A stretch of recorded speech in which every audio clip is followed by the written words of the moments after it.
This is Kick-Ass Politics. I'm Ben Mathis.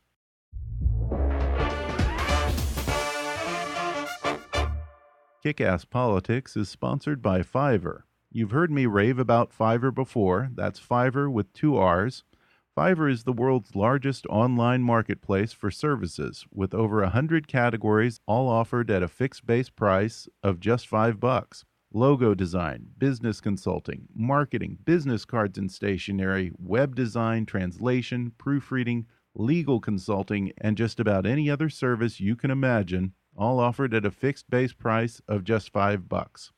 And right now, if you go to kickasspolitics.com and click on the Fiverr ad on our sponsor page, you'll be showing your support for the show, and you'll get some great offers on services tailored to your needs. Whatever you need done, find it on Fiverr. And before we start the show, I want to ask for you, the listeners' help with a special project. Over the next few weeks, we're going to be doing a listener survey to get a better idea of who our audience is. No matter how long you've been a listener or how frequently you listen to the show, we'd like to get to know you better and what you want. So I hope you'll visit our website at kickasspolitics.com and click on the listener survey link on the homepage, or there's a survey link in the show notes to this episode. It's just a few quick questions to help us understand who's listening, and seriously, it'll be a huge, huge help to me personally. The other thing you can do to help the show is to go on your Facebook page and Twitter to tell your friends to subscribe to Kick-Ass Politics on iTunes.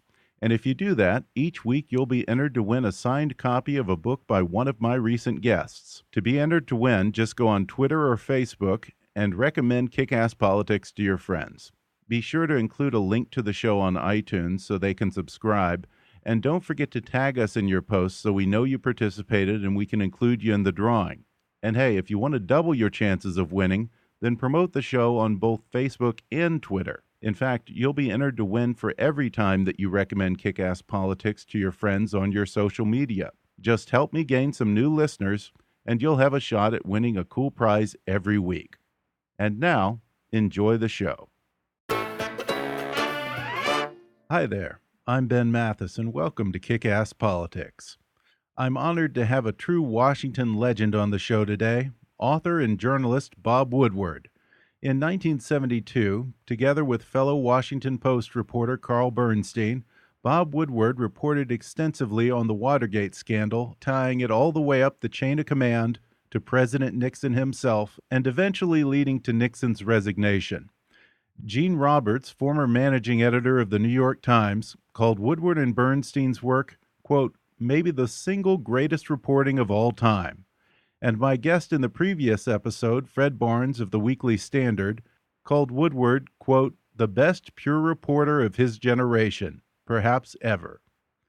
Woodward and Bernstein won the Washington Post a Pulitzer Prize for their reporting on the Watergate scandal, and in 2001, Bob Woodward again earned a Pulitzer Prize for the Post as the main reporter in that paper's coverage of the 9/11 terrorist attacks. Today, Woodward remains an associate editor for the Washington Post, and along the way, he's authored or co-authored no less than 17 national bestsellers, including a dozen books that made it to the #1 spot on the New York Times bestseller list for nonfiction. That includes the classic All the King's Men, which was later made into a movie in which Bob Woodward was portrayed by actor Robert Redford.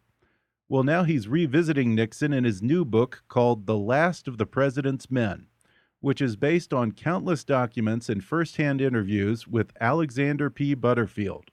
Butterfield was the right-hand man of Nixon's chief of staff, H.R. Haldeman, and today, for all purposes, he's the last of the true insiders left from the Nixon White House.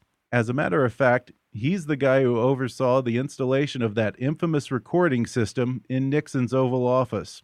And he's also the one who later revealed the existence of the Nixon tapes to the Watergate committee. Today, Bob Woodward and I will talk about what Butterfield revealed to him about Watergate, Vietnam, and the complicated and disturbed man that was President Richard Nixon. Coming up with my guest, Bob Woodward, in just a moment.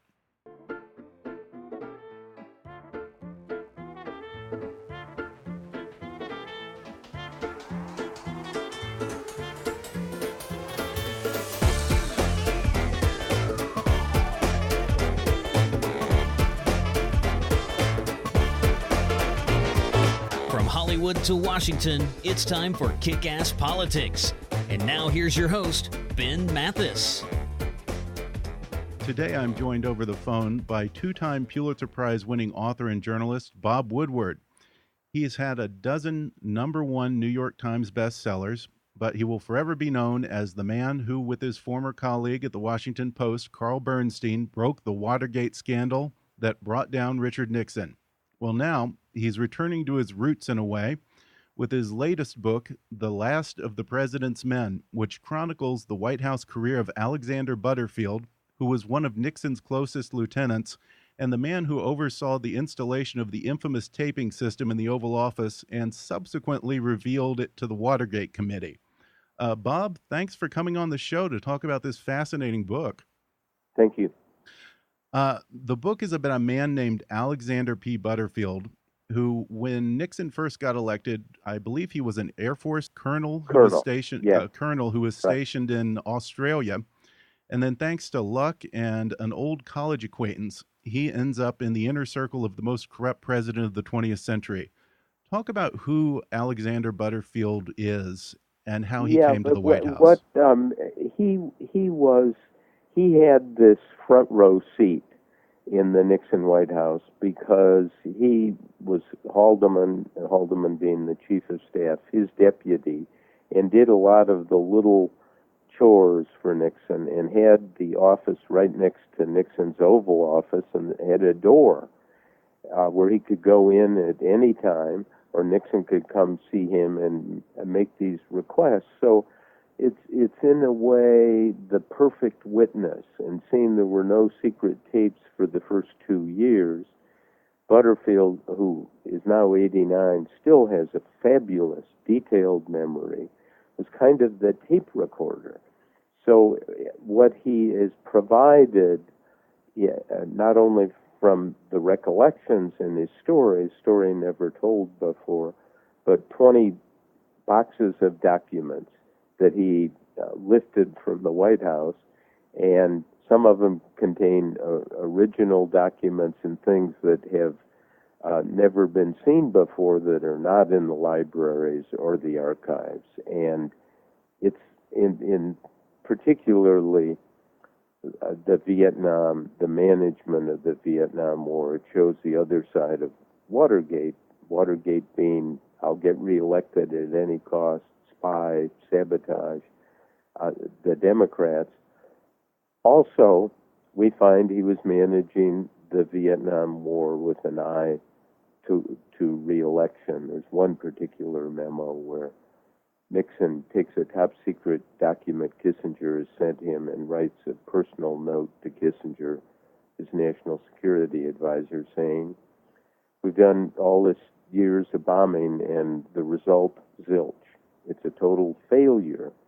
And, of course, we now know that Nixon had that right, but publicly he was declaring it was very effective and always a necessary pillar of his Vietnam War strategy.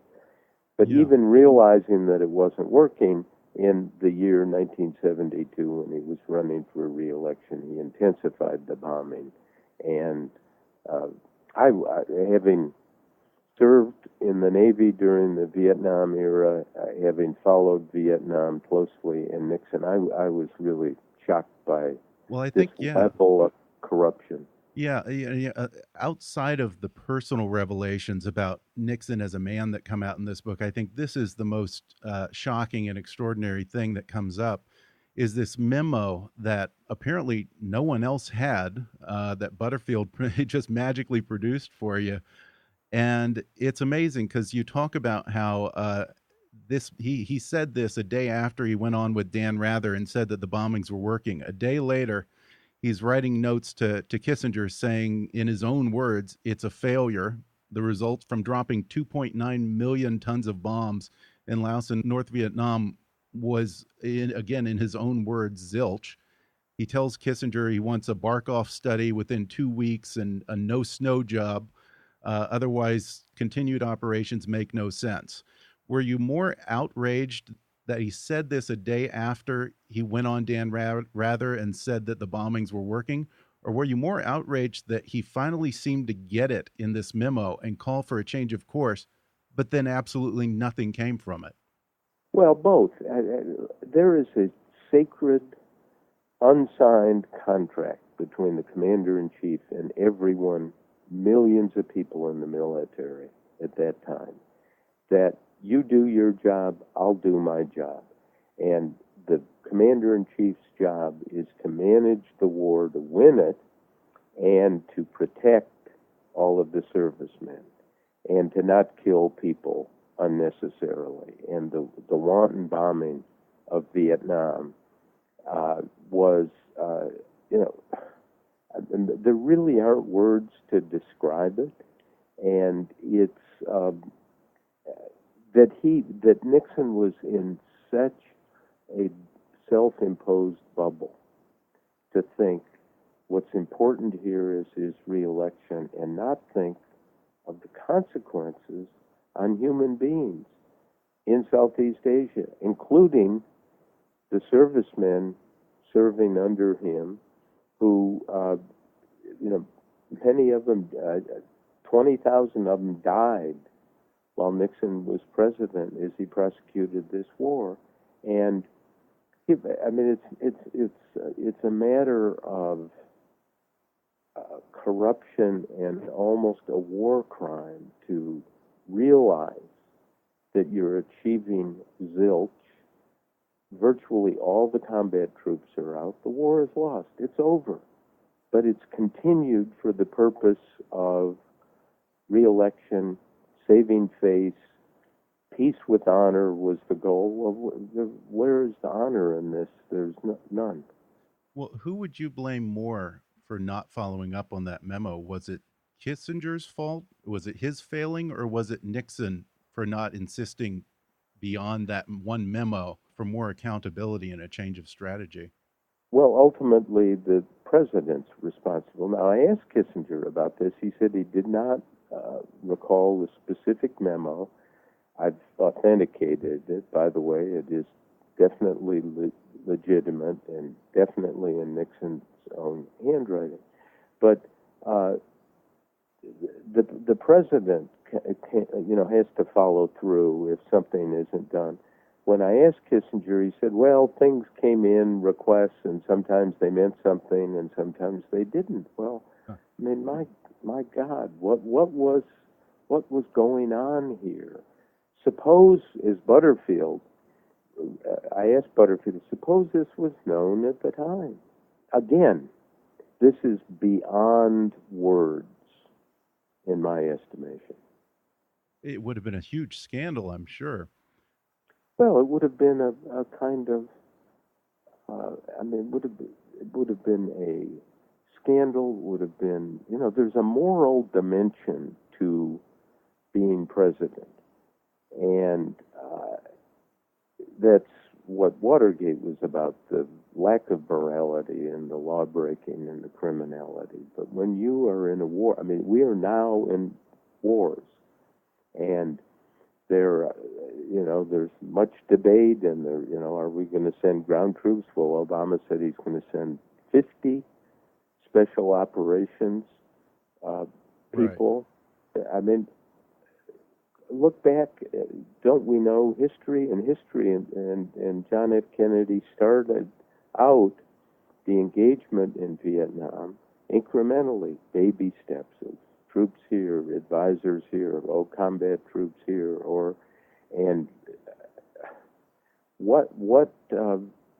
where don't we learn and understand and think about this? So in many ways, and every way, this book is about Nixon, but it's also a warning. Who are these people? What are they doing? We've got so much secrecy now, so many things hidden. I think people are getting sick and tired of the hidden. Let's have a little transparency. Let's explain what people are really doing. And this is a presidential campaign. Who are these people? We know a lot. In my view, not enough. Well, I'm curious, do you think that there's more secrecy today than there was back during Watergate?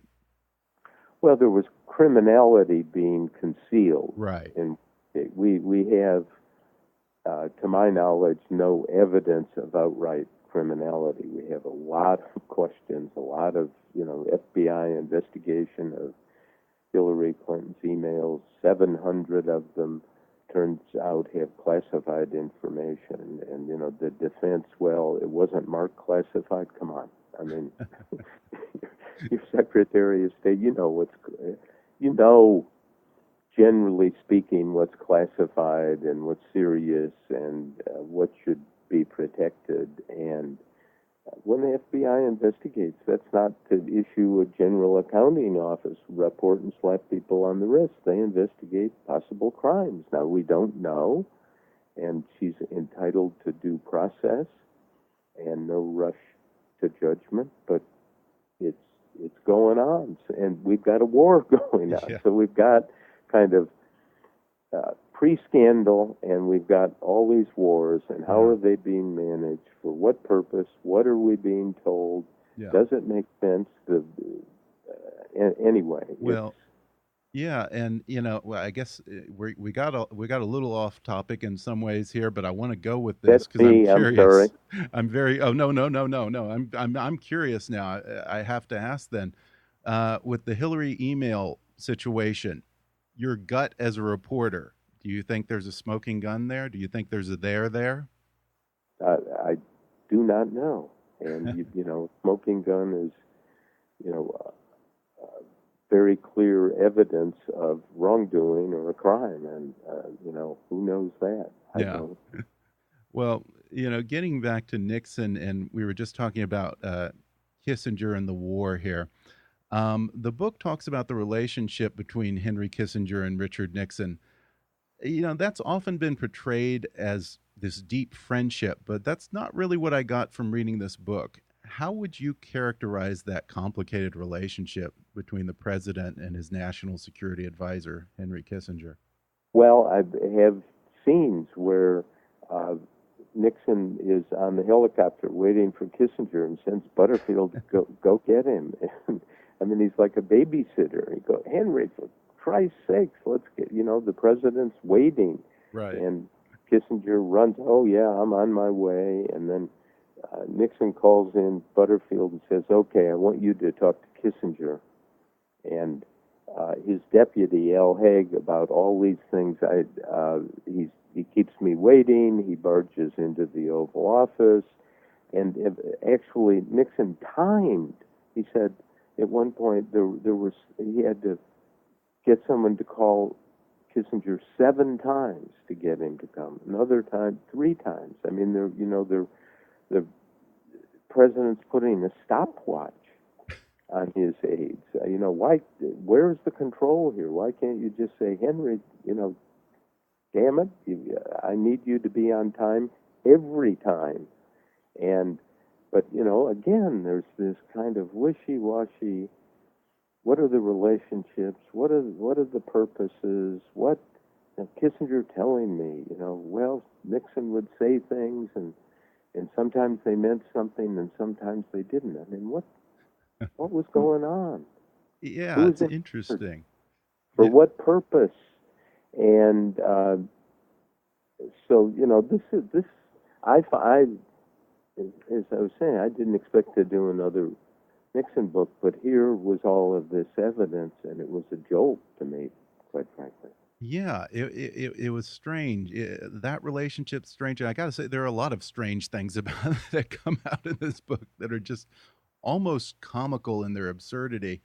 Did Kissinger just think that he was too indispensable, that he couldn't be fired, or that the president was too dependent on him? I don't know the answer to that. And, it's what's the job of the president? To figure out the next stage of good for a majority of people in the country. Not a party, not an interest group, not his own re-election, but really presidents, as they have in the past, have done great things, important things for people, for the country. And to have this kind of floating crap game going on in the White House, where you don't know who's up or what the purposes are. It's a sad story, and it's a sad story about this lonely man, Richard Nixon, who was haunted by slights from the past.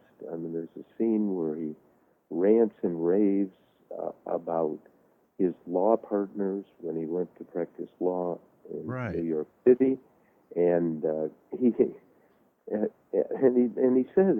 he's president of the United States. He said, those SOBs, did they ever invite me to play Yeah. golf at the country club? Did they? I mean, it's almost, no one invited me to the prom, and I can't get over it. Why? And I have the quote here. This is now that he's president, and he's reflecting on that period after he was VP. He had been in the U.S. Senate, and he's just so angry about these blue bloods in New York. He doesn't feel accepted, and he says, quote, "Do you think one of those goddamn fat cat New York bastards ever invited me over to his country clubs or to his town clubs or any of that? Not one goddamn time." Was there never a point at which Richard Nixon could say, success is the best revenge? I've made it. I can finally be content.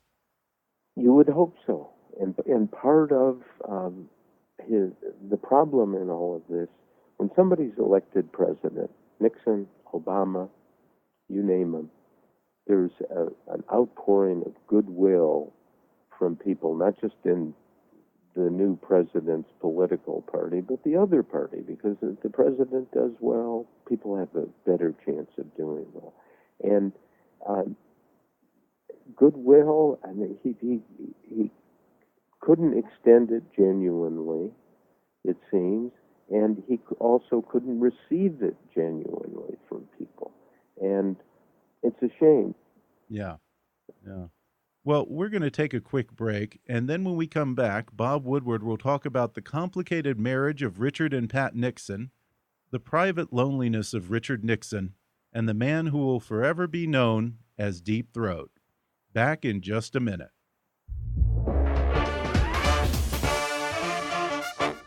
If you're enjoying my conversation with Bob Woodward, then check out his new book, The Last of the President's Men.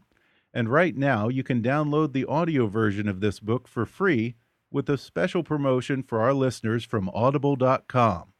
Just go to audibletrial.com/kickasspolitics for a free 30-day trial and a free audiobook download, which can be The Last of the President's Men by my guest today, Bob Woodward, or any of Audible's 180,000 titles for your iPhone, Android, Kindle, iPad, or MP3 player.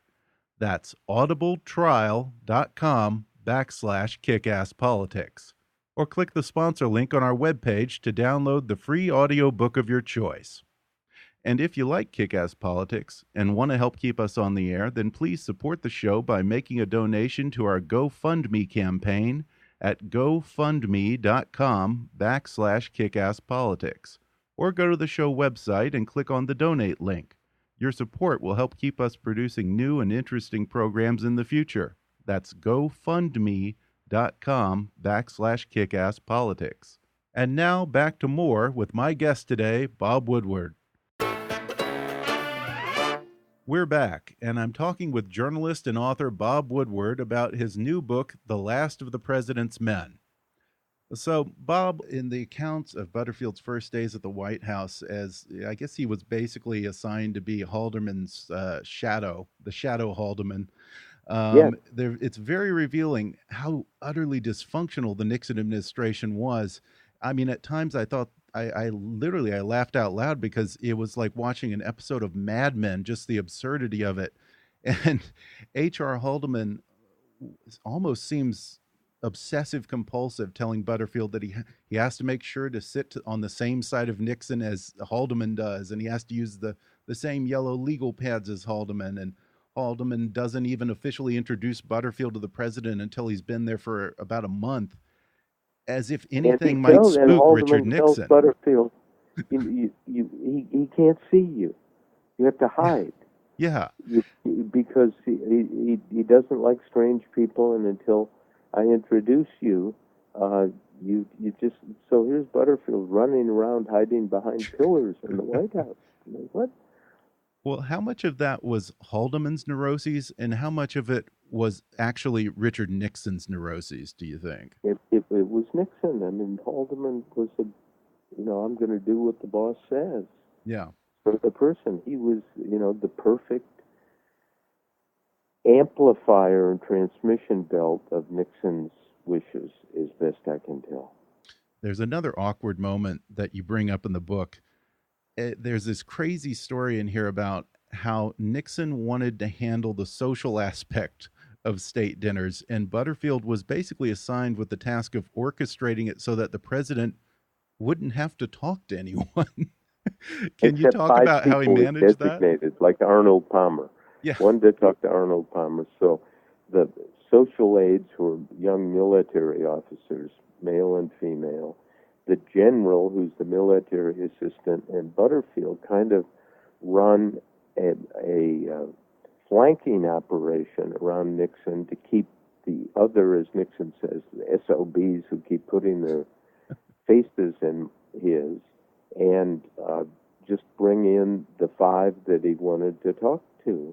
And then Nixon says to Butterfield, ask Pat if she wants to do this at state dinners. And Pat Nixon, the first lady, is just aghast. Says, "Oh, come on, Alex, you can't be serious." Says, "Yeah, well, the president wants to know if you want to do that." And then she says, "No, I like to meet everyone." Yeah, it's so strange to imagine.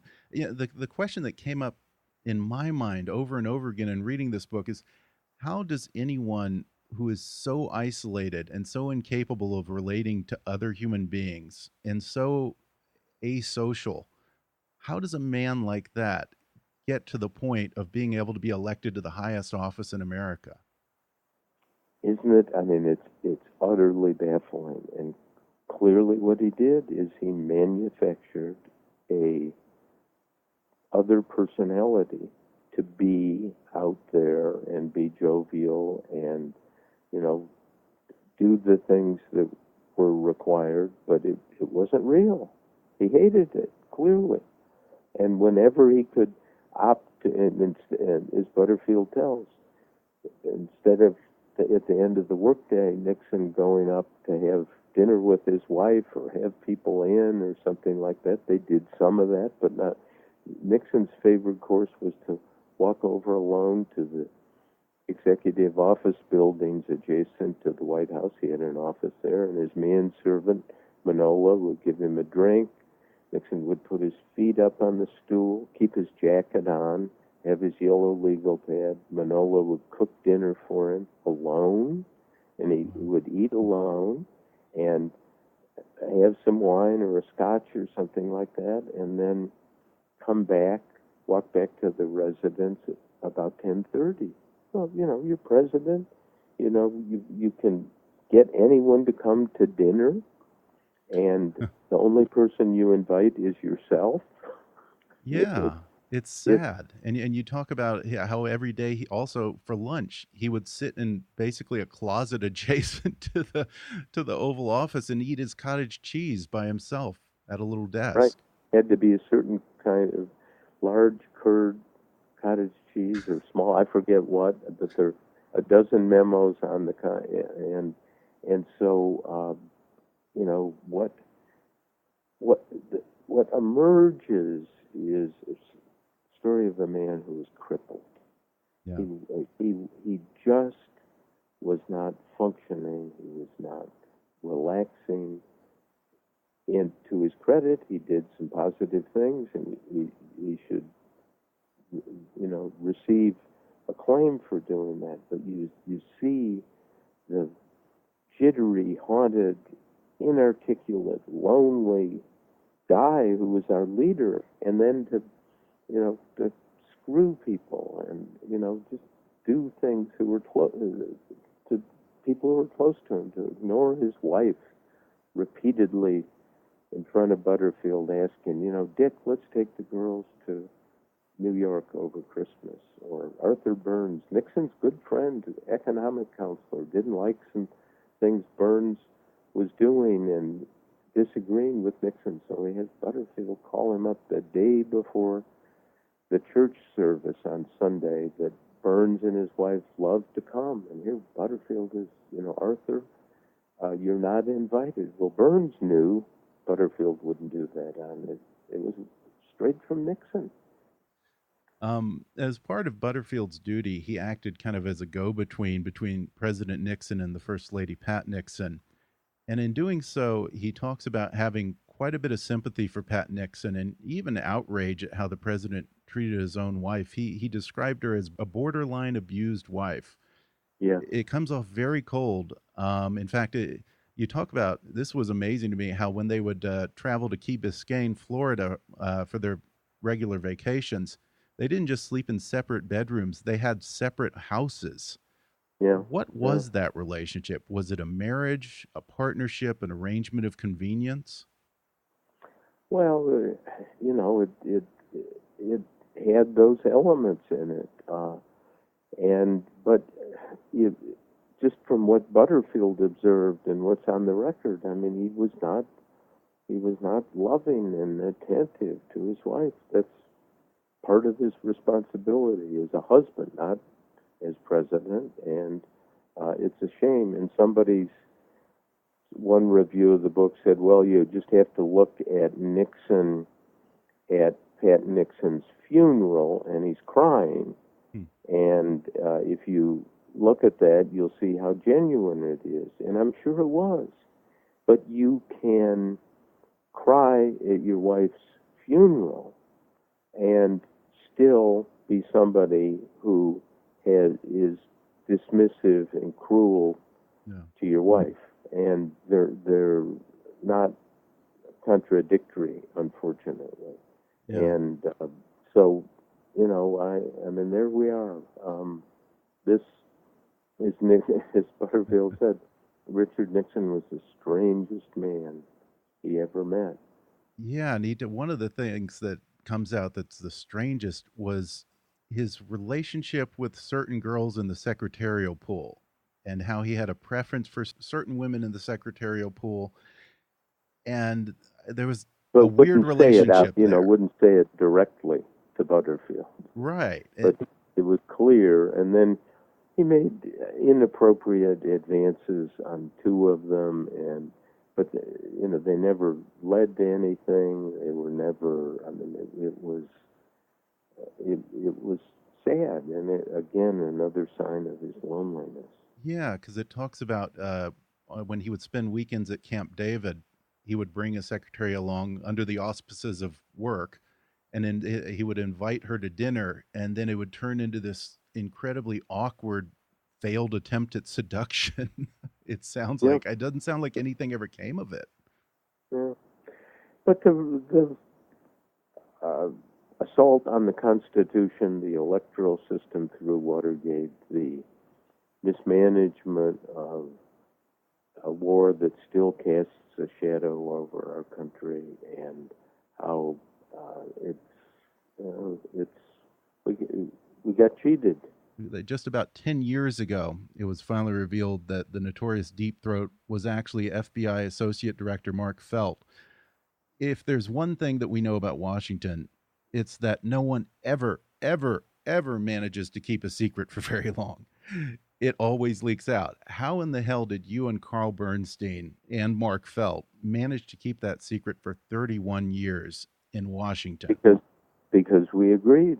You want to keep your word. And he was frightened at the time, and he eventually revealed himself because, in 2005, when there was no possibility of some reverberations on him. He was that afraid for even after Nixon was gone. Yeah, and I think, quite honestly, and I wrote about this, I think he was angry at me for, I didn't do it. It was the managing editor at the Post who called him Deep Throat, and that's, the pornographic movie. Yeah. And I'm sure that didn't add to the joy of having been a source. I'm sure. Well, do you miss the attention and the cocktail party game of people constantly probing you for hints and running their own guesses by you? No, No. I do not. No. I think it's actually a good thing that we know. Yeah. You talk about the small group of Nixon loyalists who still stand by him even to this day. I suspect that they would probably defend him even if he had run over their own grandmothers. What was at the core of this blind allegiance to a disgraced president? Well, just because somebody's disgraced, as Nixon was, and resigns, he still needs friends, and he had some positive things that he did. I don't think anyone, and certainly I would not suggest that he should be denied his followers and true believers.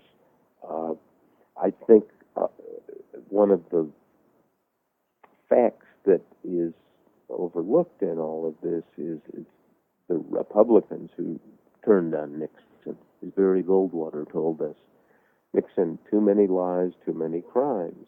And it was when Goldwater and the congressional leaders met with Nixon in early August 1974 and told him essentially that it's over. Goldwater said, you're going to be impeached in the House, there'll be a Senate trial.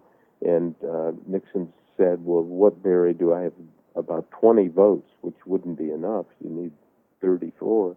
And Goldwater said, Mike, by my most recent count, you have 4 votes.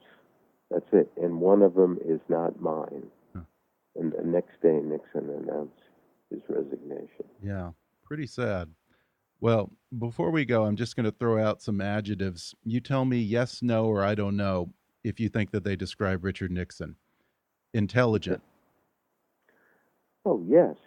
But an intelligence directed at his own political advancement, and I think intelligence broadly should include a definition of what he as president could do for others, and I think there was not enough focus on that. Yeah. Narcissistic. Sure. Paranoid. Mm-hmm. Hateful. At times, yes. Sad. I think a lot of this was sad, yes. Bob Woodward, thank you so much for coming on the podcast. The book is The Last of the President's Men by Bob Woodward, and it's a terrific, terrific book. I wish you the very best of luck with this. Thanks so much. Good talking to you. Thanks for coming on the show. Great. Thanks again. Well, that's the show, folks. Thanks again to Bob Woodward. It was a real honor to have him on the show, and if our discussion piqued your interest, then you definitely should read his new book, The Last of the President's Men. I'll tell you, I enjoyed it a lot because it really gives a glimpse into the tortured soul that was Richard Nixon and the paranoia and dysfunction and outright malevolence that existed within his administration. It is a remarkably interesting book, and I highly recommend it. So I'm going to include an Amazon link where you can order the book in the show notes and on our website at kickasspolitics.com. And if you prefer to listen to the audio version of Bob Woodward's book, you can download the audiobook for free thanks to that special offer for our listeners from audible.com. Just go to audibletrial.com/kickasspolitics. And you can get a free 30-day trial and a free download of The Last of the President's Men or any of 180,000 titles. Be sure to subscribe to the show on iTunes and leave us a review. And don't forget to go on our website or click on the survey link in the show notes to take that listener questionnaire for me. I really want to get a feel for who our audience is, and if you just take a minute to fill that out, that'll be a huge help to me. The other thing you can do to help the show is to go on your Facebook page or Twitter to recommend Kick-Ass Politics to your friends and suggest that they subscribe. And if you do that, each week you'll be entered to win a signed copy of a book by one of my guests on the show. To be entered to win, just go on your Facebook page or Twitter and tell your friends about Kick-Ass Politics. Now be sure to include an iTunes link where they can go to the show. And as I said before, if you promote the show on both Facebook and Twitter, you'll double your chances of winning an autographed copy of my book of the week. In fact, you'll be entered to win every time that you recommend us to your friends on social media. So be sure to tag us when you do so. You can tag us on Twitter at KAPolitics or our Facebook page is just Kick-Ass Politics. And as always, I welcome your comments, questions, gripes, and suggestions at comments@kickasspolitics.com. In the next episode, I'll talk with New York Times reporter Stephen Lee Myers about his new book, The New Tsar: The Rise and Reign of Vladimir Putin. We'll talk about Putin's humble beginnings, his ascension through the ranks of the KGB, and his eventual consolidation of power as president of Russia. We'll also discuss Russia's aggressive behavior in Ukraine and Syria, and try to get to the heart of just what motivates Vladimir Putin and his vision of Russia's place in the world, all coming up in the next episode. But for now, I'm Ben Mathis, and thanks for listening to Kick-Ass Politics.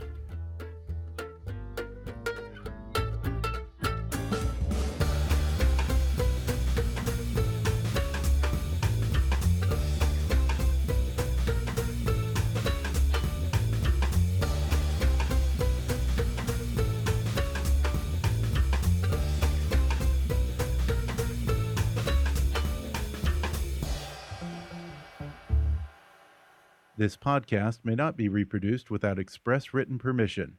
Kick-Ass Politics is a trademark of Mathis Entertainment, Inc.